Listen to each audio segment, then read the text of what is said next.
ये कन्याएं बेची जाती थी, बूढ़ी अनाथ अबला कव्वे बधिकों को दे दी जाती थी।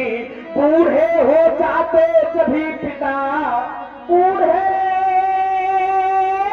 हो जाते जभी पिता, वो बूढ़े गंगा में बहाया जाता था। और जिस समय खेलते बच्चों को चीर चलाया जाता था, जिस समय गरीबों की झोपड़ियों, जिस समय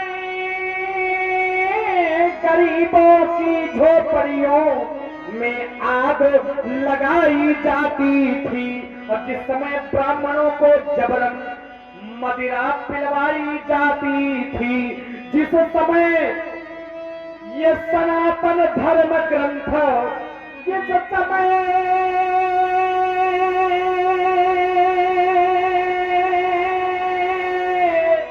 सनातन धर्म ग्रंथ ईंधन के बदले जलते थे, और जिस समय देवन प्रतिमाओं पर निशंक हथौड़े चलते थे, तब कहाँ छुपे थे परशुराम, तब नहीं सामने आए थे।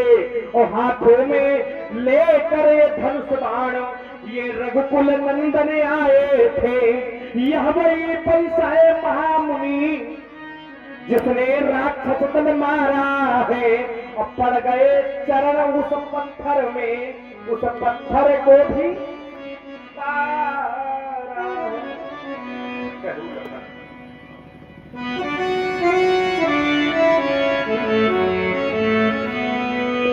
कहू लखनी मुंशी तुम्हारा, कौन ही जान विदित संसार। आपका सील स्वभाव कौन नहीं जानता, पूरा संसार है, पूरा संसार जानता है। और उस सील के चलते आपने अपने जीवन में जो उपलब्धियां प्राप्त की हैं वो क्या है व्यास जी? माता पिता है उन्हें भयनी के, गुरु रहा सोच बड़ जी के। माता और पिता किरण से व्रण हो गए, माता किरण से व्रण हो गए। संसार का कोई भी व्यक्ति माता किरण से उर्ण नहीं हो सकता। पिता किरण से तो उर्ण हो जाता है व्यक्ति, लेकिन माता किरण से कभी उर्ण नहीं हो सकता। इन्होंने ऐसा कौन सा कार्य कर दिया है जो माता किरण से मुक्ति मिल गई है? हाँ, एक कार्य याद आ गया। वो कार्य क्या किया है? अपनी माता का वध कर दिया है। और अगर विचार करो, माता का वध करने से यदि माता की ममता का मूल्य बराबर हो सकता है तो संसार का हर बेटा अपनी मैया का वध कर सकता है। लेकिन माता का वध करने से माता के ऋण से कभी मुक्ति नहीं मिलती। इन्होंने अपनी माता को वध तो किया है। अगर ऐसा संसार के लोग जाने कि परशुराम जी ने अपनी माता का वध करके मातृ ऋण से मुक्ति पाली, तो हर व्यक्ति अपनी मां का वध कर सकता है। लेकिन संसार ने इसको भी जाना कि परशुराम ने माता का वध तो करवाया, लेकिन परशुराम जी ने पुनः माता को जीवित करवा दिया। संसार का व्यक्ति परशुराम के चरित्र से ये जानता है कि हम वध तो कर सकते हैं, लेकिन हमारे अंदर वो सामर्थ्य नहीं है कि हम अपनी माता को पुनर्जन्म दे सकें, पुनर्जीवित कर सकें। इसलिए परशुराम जी ने अपनी मैया का वध तो किया, लेकिन पुनर्जन्म दिया, अर्थात माता ने इनको जन्म दिया, इन्होंने माता को जन्म दिया। पूरा हिसाब बराबर हो गया। इसलिए माता किरण से मुक्ति मिल गई। पिता किरण से कब व्यक्ति मुक्त होता है? तो कहा गया जब व्यक्ति स्वयं पिता बन जाता है तो पिता किरण से मुक्ति मिल जाती है। जब व्यक्ति पिता बनता है तो पिता किरण से मुक्ति मिलती है। इनका यह तो बना ही है, आप समझ रहे हैं? बामुदी परी नहीं, यहां ललिका कहां से हुई? अर्थात ये पिता बने नहीं, पिता किरण से मुक्ति कैसे मिली? पिता किरण से मुक्त हो गए, एक ऋण रह गया, एक कर्ज रह गया है। अब वो कर्ज इसलिए रह गया है, देखिए संसार का कोई भी व्यक्ति अगर किसी व्यक्ति से ऋण लेता है, कर्ज लेता है, तो किसके माथे? अपने माथे। आप अगर किसी से कर्ज लेंगे, भैया ये हमें दे दो, हम जिम्मेदारी लेते हैं, हम आपको वापस कर देंगे, लौटा देंगे। और इन्होंने जो कर्ज रखा है वो किसका कर्ज है? गुरु जी का। गुरु ऋण रहा सोच बड़ जी के, गुरु जी का ऋण है। और ऋण इसलिए आज तक रह गया है, अपने माथे होता तो दे दिया जाता। व्यास जी किसके माथे है? सोचन हमरे माथे काढ़ा, दिन चल गया ब्याज बढ़वा। ऐसा लगता है वो ऋण हमारे मत्थे काढ़ रखा है। बहुत समय हो गया पंडित जी, बहुत समय हो गया है, ब्याज बढ़ गया है। और ब्याज जब ज्यादा बढ़ता है तो ब्याज पर भी ब्याज लगने लगता है। इसलिए बहुत समय हो गया है, ब्याज बहु बढ़ा चाहते हैं। अब वानी देवहरिया बोली, तुरत देव में थैली खोली। भवानी देवहरिया नाम भोले बाबा को, भोले बाबा को बुलावे, मैं थैली खोल रहा हूं, ना आ सके तो बढ़िया रास्ता है। भवानी शंकरों बंदे श्रद्धा विश्वास रूपिणों, श्रद्धा विश्वास के स्वरूप बनावे। तुरंत देव में थैली खोली, मैं अपनी थैली खोल रहा हूं महामहिम, आप तुरंत अपना ऋण को तुरंत चुकता कर देना। राजकुमार लक्ष्मण ने कहा, मातई पितई उविण भय नीके, गोड़ रहा सोच बड़ जीके, सो जम हमें माथे काढ़ा। तो आपके ग्राम में 5-6 वर्षों में पावन लीला अनवरत कई वर्षों से चल रही है। तो जितने समिति के सदस्य हैं समिति वाले आवे, आप जितने समिति के व्यक्ति हैं सभी मंच में आवे। आशीर्वाद का समय है, बेवरिया का समय है, और इस समय बड़ा पवित्र होता है। आप लोग अदक परिश्रम करते हैं, तन मन धन से इस पावन लीला का आयोजन करते हैं। और ये राम काज किसी किसी व्यक्ति को ही सुलभ होता है। राम काज तो हर एक व्यक्ति के पास है, लेकिन राम काज के लिए किसी विशेष व्यक्ति को चुना जाता है। हाँ तो भैया आ जाए, आ जाओ फरमाओ, नहीं आ जाओ आप लोग। नाच मचाए मना सब रही है। कि काम काज में तो दुनिया इकट्ठा हो जाती है, और राम काज में जो इकट्ठा हो वही सब अच्छाई है। आओ आशीर्वाद लो। हो जाओ, खड़े हो सब लोग, डराओ ना, मरिए ना, आप शांत हुई गए।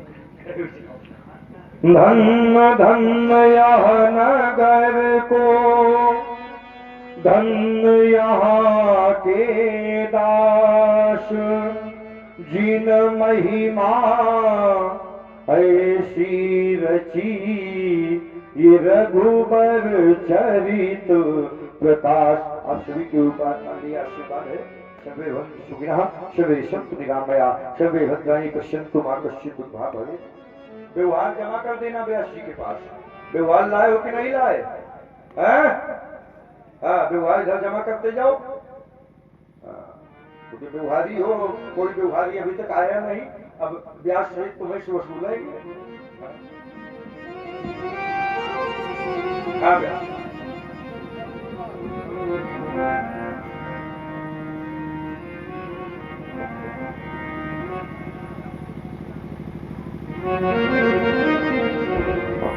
अति विनीत मृदु शीतल गाने, बोले राम जोर जुगे पान। मैं आपकी और लक्ष्मण की वार्ता को सुन रहा था। लक्ष्मण ने बड़े कटुवाद के बोले हैं, लेकिन आप तो सहज ही सुजान है।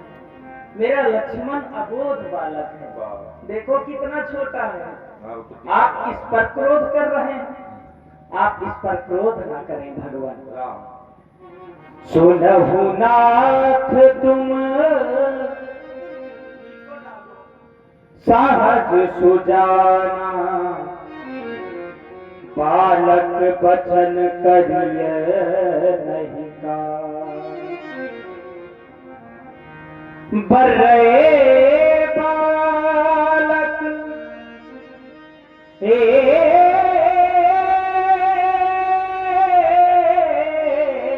शुभाऊ, नहीं न संत विदु सहिता। बालक और वर का एक जैसा स्वभाव होता है। साधु पुरुष इनके वचनों पर ध्यान नहीं देते भगवान। आपका क्रोध धनुष खंडन पर है, यथार्थ राम। तो आप लक्ष्मण पर क्रोध न करें। हाँ हाँ, आपका अपराधी मैं हूँ भगवान, नहीं राम। धनुष का खंडन मेरे द्वारा हुआ है दीनानाथ। राघवेंद्र तेहि नाही कछु ये काज बिगाड़ा, अपराधी मैं नाथ तुम्हारा। आपका अपराधी मैं हूँ, इसलिए मैं चाहता हूँ कहीं अबे कि आप वही उपाय बताएं जिससे आपका क्रोध शांत हो, मैं वही करूँगी। कह मुनि राम जाहिर से कैसे, अजहू अनुज तब चितव कैसे चला जाए क्रोध राम, मेरे सामने तुम हाथ जोड़कर निवेदन करती हो और पीछे देखो तुम्हारा भाई ताल ठोक रहा है। किस प्रकार मेरा क्रोध शांत होगा? नहीं राम, और शाम के क्रोध शांति का खाली एक उपाय है। यही कुठारो नदीना तो मैं काय कोप करे। यदि आज उसकी धार से बड़े लक्ष्मण की जीवा का नहीं छेदन किया राम, मेरा क्रोध करना व्यर्थ हो जाएगा। हट जाओ राम, हट जाओ राम, हट जाओ। नहीं भगवान, नहीं दीनानाथ, नहीं दीनानाथ, आप यह क्या करने जा रहे हैं? एक भाई के समक्ष एक भाई का रक्त बहाने जा रहे हैं। आपकी कुठार के द्वारा यदि मेरे लक्ष्मण की ग्रीवा का छेदन कर दिया गया, मैं कौन सा मुख लेकर अयोध्या जाऊंगा? अयोध्यावासी तो यही कहेंगे अपराध राम का था, अपराधी राम था, लेकिन राम ने अपने प्राण बचाने के लिए अपने लक्ष्मण का बलिदान कर दिया। मैया कहेगी निकल जा हत्यारे राम अयोध्या से, क्योंकि संसार में सब कुछ मिल जाता है, मिल ही न जगत सहोदर भ्राता। फिर लक्ष्मण जैसा, अरे लक्ष्मण जैसा भाई होकर धिक्कार है राम का जीवन। भगवान, जिस समय मैं अयोध्या से चला था, मेरी मैया ने लक्ष्मण का हाथ मेरे हाथ में दिया, कहा था राम लक्ष्मण को लिए तो जा रहे हो, पर लौटते समय पहले मुख लक्ष्मण का दिखाना। मैया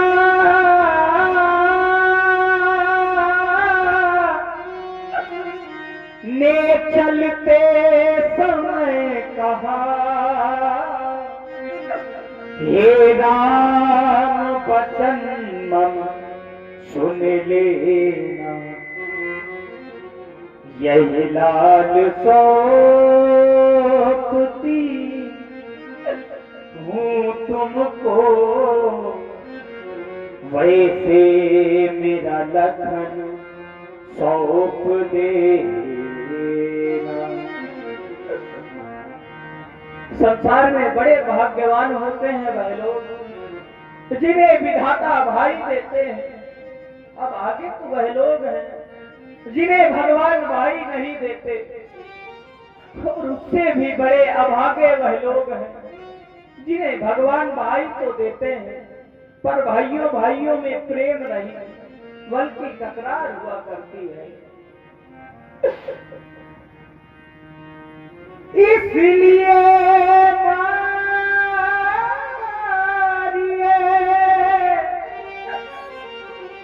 दोनों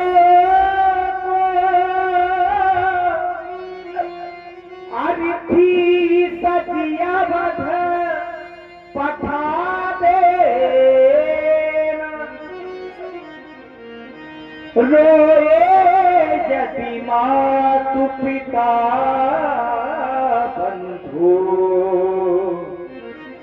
तो धीरज नाथ बढ़ा देना। क्षत्रिय है, क्षत्रियों का स्वभाव भीख मांगना नहीं होता। ठाकुर अपने प्राण दे देते हैं पर कभी किसी के सामने झोली नहीं फैलाते। आज यह रात आपसे झोली फैलाकर अपने लक्ष्मण के प्राणों की भिक्षा मांगा। हे भगवान, भाग्यवान भिखारी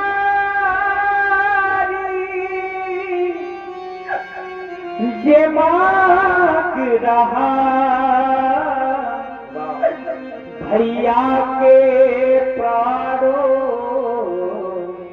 की भिक्षा, बदले में मेरा वध करके कर ले पूरी उनकी इच्छा। यदि कहे नाथ तो मैं जाकर खुद अपना धनुष उठा लाऊं अपने ही हाथों, शीश का चरणों में नाथ चढ़ा। आपके श्री चरणों में यह मेरा निवेदन है भगवान। मैया ने चलते समय दिया लखन का इसे नाथ अब छोड़ दो मुझे मारिए ना। धन्य हो राम और धन्य है तुम्हारा भ्रातृत्व प्रेम राम। तुम इस सभा में बैठे हर एक व्यक्ति को अनूठा प्रेम भाई भ्रातृत्व प्रेम का पाठ पढ़ा दिया राम। तुम साधारण व्यक्ति तो नहीं हो सकते, भगवान नारायण का दिया हुआ धनुष है, इसको चढ़ा करके आप मेरे संदेह को दूर करें। राम रमापति तार धनु ले हो खैचऊ चाप मिटै संदेहु। देत चाप आप ही चल गयो परशुराम मन विस्मय भयऊ। जाना राम प्रभाव तब पुलक प्रफुल्ल सेगा जोर पान बोले बचने हृदय न प्रेम। रघुकुल में सूर समान हो तुम हे राम तुम्हारी जय होवे। दुष्टों के हेतु कृशान हो तुम हे लखन तुम्हारी जय होवे। बोलो राघवेंद्र सरकार की जय।